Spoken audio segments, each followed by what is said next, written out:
Next we have, I think I've met I'm not saying just left the lady that invented stacking right. What's her name? Bethany Reynolds. And I have all of her books. And I bought some fabric today to make another one.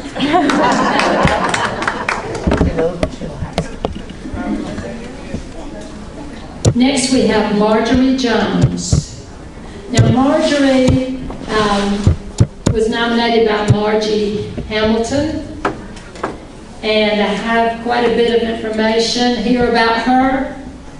I'm going to get back. I didn't realize I was standing in front of people earlier. She started quilting in the early 60s and she's made 40 plus quilts. She's a fantastic colorist, using color to enhance the modern to traditional quilts. And if you have looked around, she's back there. If you go down the wall, the fourth quilt, just gorgeous. So make sure you look at it. It's kind of tucked away where you don't pass it all the time. But great quilter. She's got a great quilt that's going to be in the Ag Museum too, with a lot of applique. She takes time to read and learn about fellow quilting styles, new tools, types of fabrics, and better precision. And she does this by being active in local quilt deals with peacemakers and watching quilt shows. She has membership in the quilt show and listening to fellow quilters. She has an artistic eye for good design. One of her favorites is her feathered star quilt. Margie, you want to come up, or you want to? I said that one of your favorites is her feathered star quilt. Okay. I don't know if I've got these in the wrong order, but she uses scallops, cording, trapunto, and her. I'm just going to let her talk. This was one of my first quilts, and probably in the 80s, early 90s. And it's simple, but this was one of the first original quilt books that came out, but they were simple compared to all those things that go in all directions today that I can't figure out. But I had done a lot of needlepoint original, so I just automatically, it just pleased me to do that sort of thing. Okay, I'll try. Okay. The next quilt, I never was one to do scrappy things. I thought it just had to be certain colors that went together just so. And then Joan came and gave a workshop on scrap quilts, and I said, I'm going to force myself to do this because I hadn't done one before. And this is the one I did at the workshop.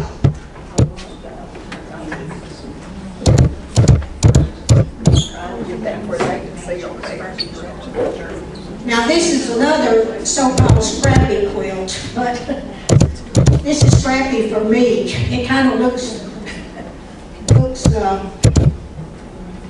like it's all coordinated, but I just tried to be as scrappy as I could with it. Actually, I did this quilt because a friend of mine in the Peacemakers did the quilt. I was with her when she was picking out back quarters and everything to do it. And then she made it so quickly without reading directions.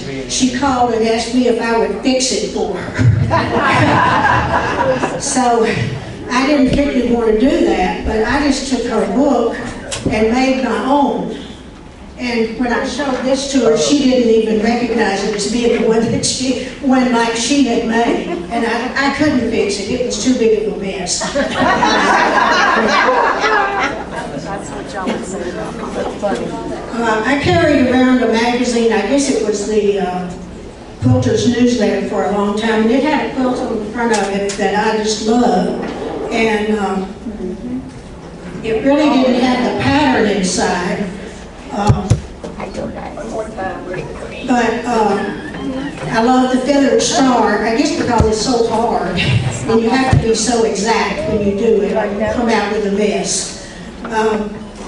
put this together. All it had in it was suggestions of the different feathered stars you could do and put them wherever you wanted to. Later, I signed up for a crafty class, and the lady that I cannot call her name now, who had here she started, so it was a crafty class on machine quilting. So, and here was the quilt she was working on. She said she put it together so you'd have a lot of negative space to do a lot of machine quilting. I do all of my own machine quilting and on a regular home machine. I don't have a quilting machine. So I did a lot of feathers on that one. That was kind of my first experience with feathers. So, I don't think it'll show up. You don't see the back. you might, I don't know if you can tell anything about the back of it.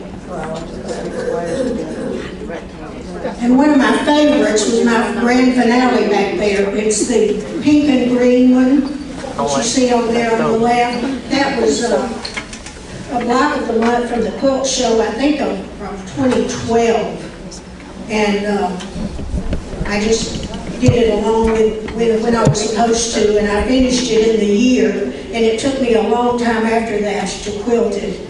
So that's my favorite.